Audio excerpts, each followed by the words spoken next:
So here on Ultra Top Secret, we cover top secret technology, techniques, covert operations. Today we're going to watch a video by a cool YouTuber named CW Lemoyne. His handle on YouTube is Mondays with Mover. He's awesome. I actually know this guy. He's going to talk about the sixth generation fighter, and it's very interesting. It looks very interesting, and what he's going to have to say is very interesting. Let's check it out. China's leap in aviation. The internet is abuzz with news and videos of an alleged sixth-gen fighter, maybe bomber, flying recently. We're going to take a look at the videos and pictures and see what we might learn. 3, 2, 1, fight off.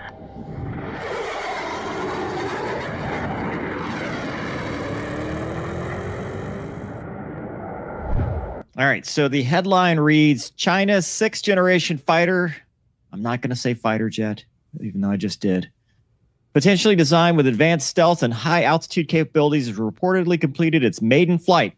This jet could introduce new elements like thrust vector control, and a tailless design marks a significant step in China's military aviation technology.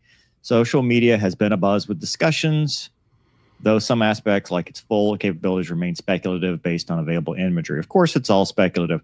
Now, remember we covered the air show, and what people thought was the sixth-gen fighter. Turned out it was just a prop from a movie. It looks nothing like this. So I know some people are going to be like, well, Mover, this is the same. It's not. This is not the same thing. It's two different things. So we'll start with the Clash report here, video, and we'll take a look. That's it flying with the J-20. Don't know what this fella's saying. So you can see already the gear's down. Very common for a first flight or a test flight. Leave the landing gear down. Minimizes the amount of moving parts, literally and figuratively, so that they can just test a flight. So they can just test the flying characteristics and safely land and not have to worry about gear up, gear down. That is very common to start out doing flights with just the gear down. When we did the con, it was the exact same thing. Turkey's fifth-gen fighter. So there it is under escort. Escort, it's a chase aircraft. Usually test aircraft have chase aircraft. So I think this was a two-seater and probably has an engineer or something in the back collecting data. They're monitoring. They're a chase ship for safety and to ensure that, nothing goes wrong, and they have an extra pair of eyes and somebody that can help them out in the event of emergency. And just in general, it's good to have to look the aircraft over.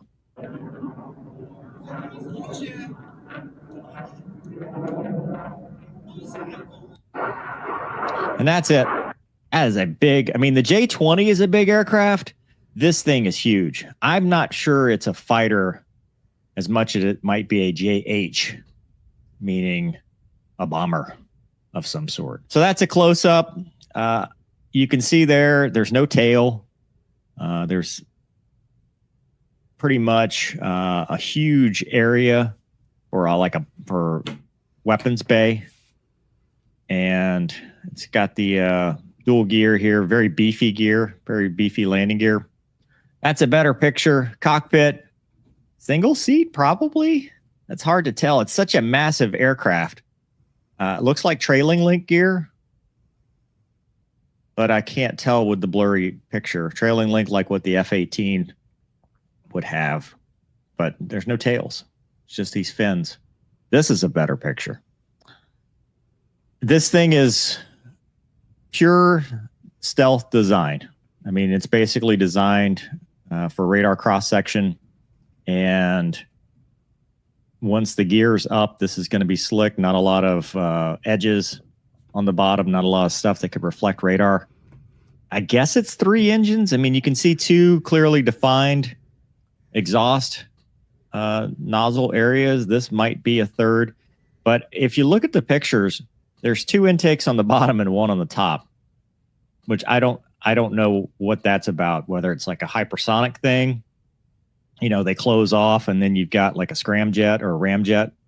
But I don't know. You see the intake on the top there. I don't know, to be honest with you. This is something Rick Abel would be best to have on the show for. But there's a high def picture. That's huge. I mean, in any event, even if it is like their fighter, it's not a dogfighter. This thing is not going to be the super maneuverable.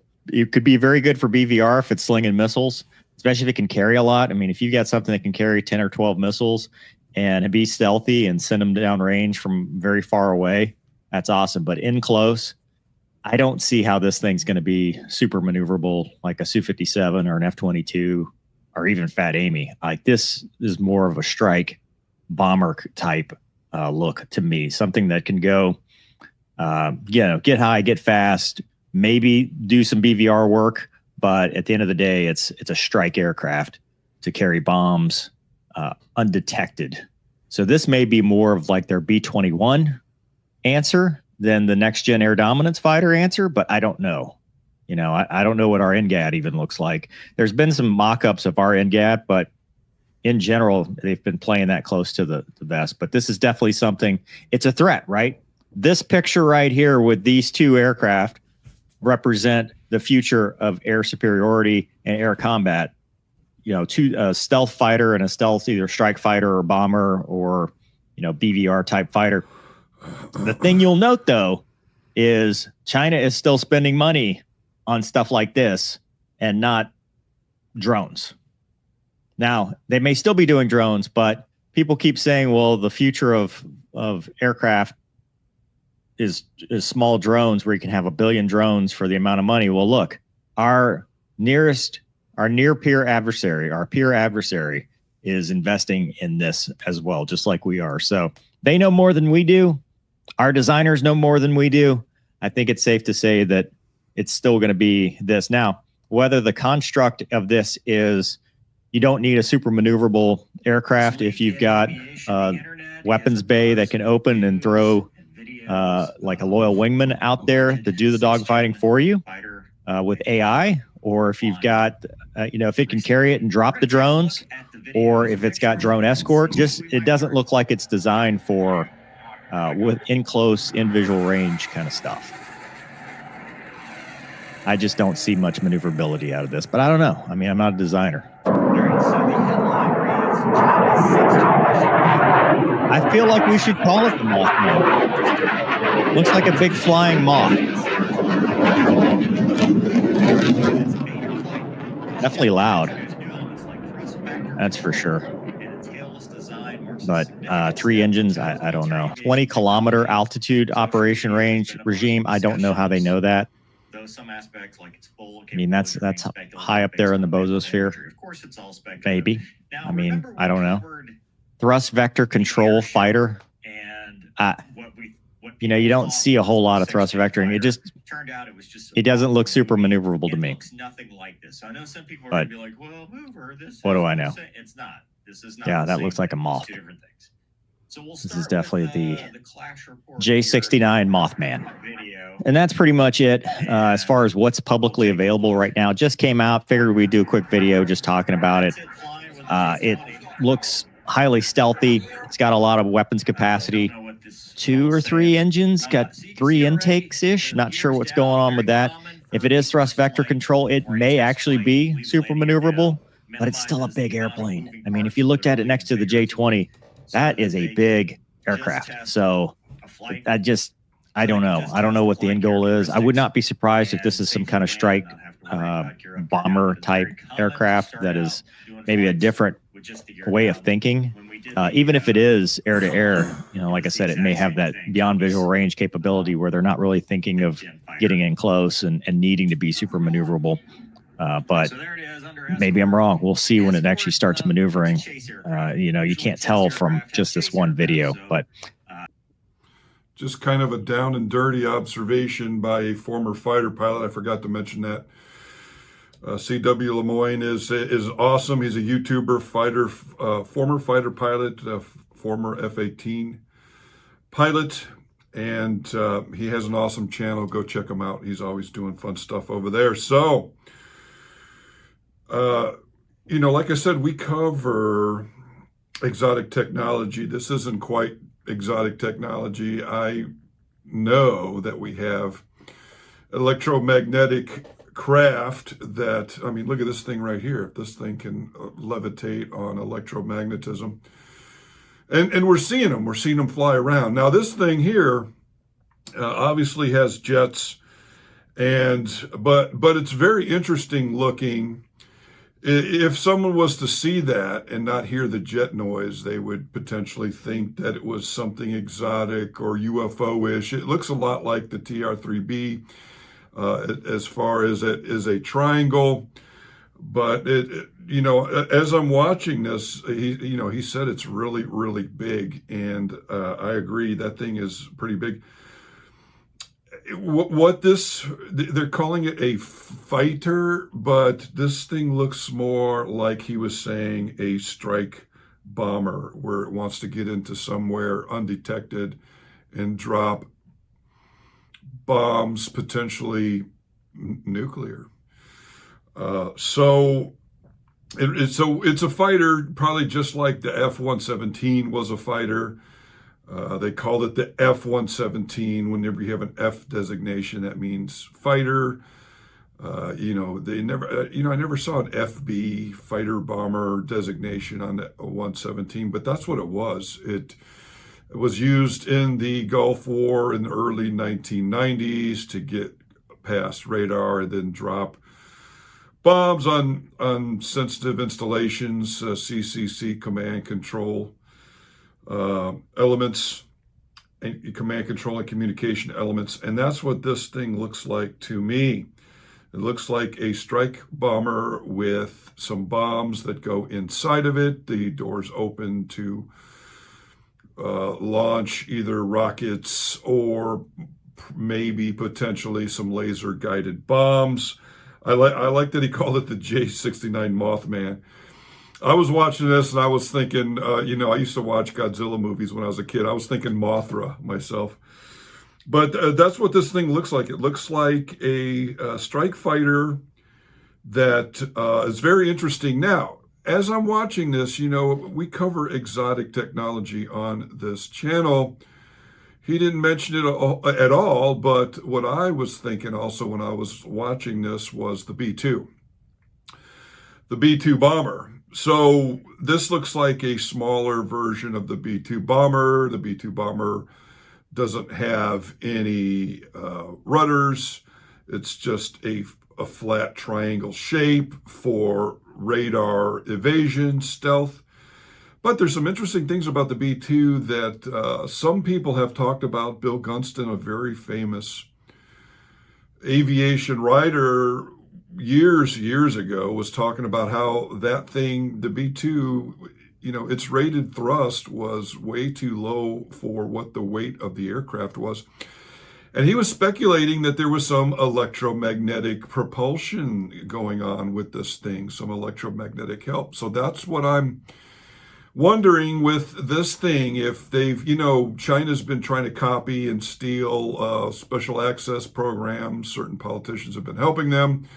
I won't mention any names, but if you've watched my other videos, you know. So this thing reminds me of the B-2. The B-2, like I said, is low powered, the jet engines, for what its weight is.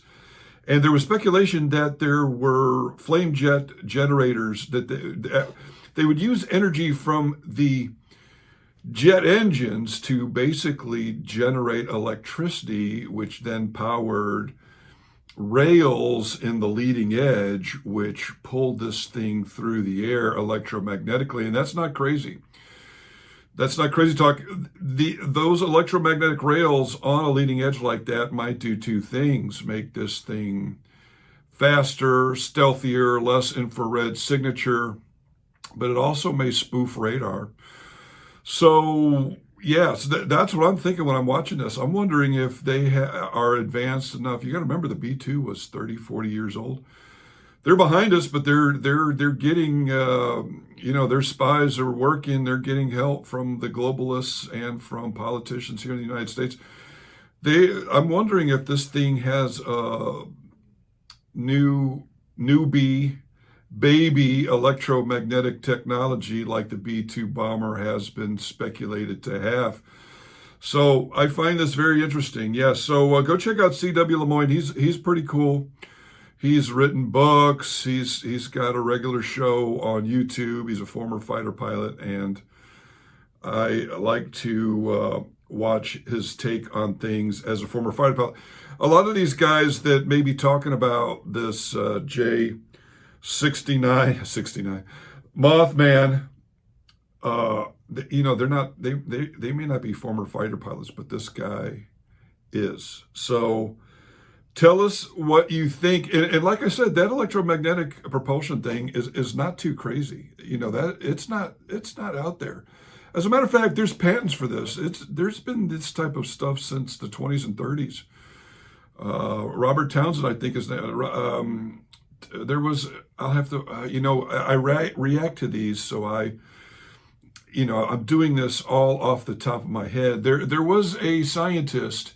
I can't remember his name right now. Townsend, I believe his last name was, and he had a patent where he made a basically electromagnetic craft in the 20s or 30s. He had a patent.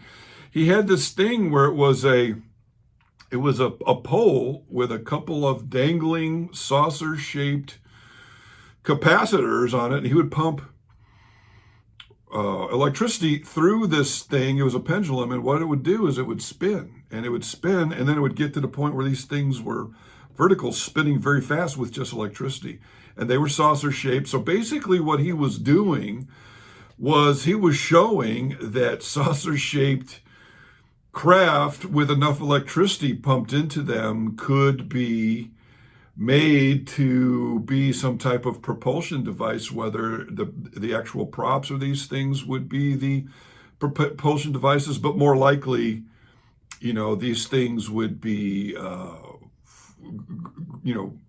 anti-gravity rigs. And, this guy was very interesting. He worked for the Navy, and he was obviously in the spook scenario. He was in the Navy, and then he had his own lab, and supposedly he got fired, but then he kept popping up into intelligence circles, and then he became this is very significant, he became the head of a UFO group in the 50s. And if you think about it, that's perfect for a Navy propulsion scientist to be at. He was head of, was it AFRO?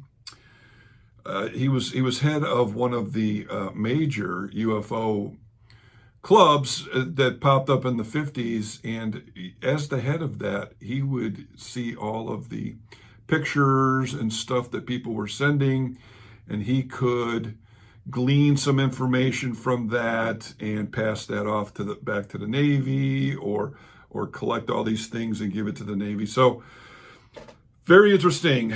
I wonder if this thing has electromagnetic capabilities like the B-2 is said to have.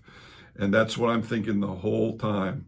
So I hope you like this episode. Please like, share, and subscribe. We'll see you on the next Ultra Top Secret.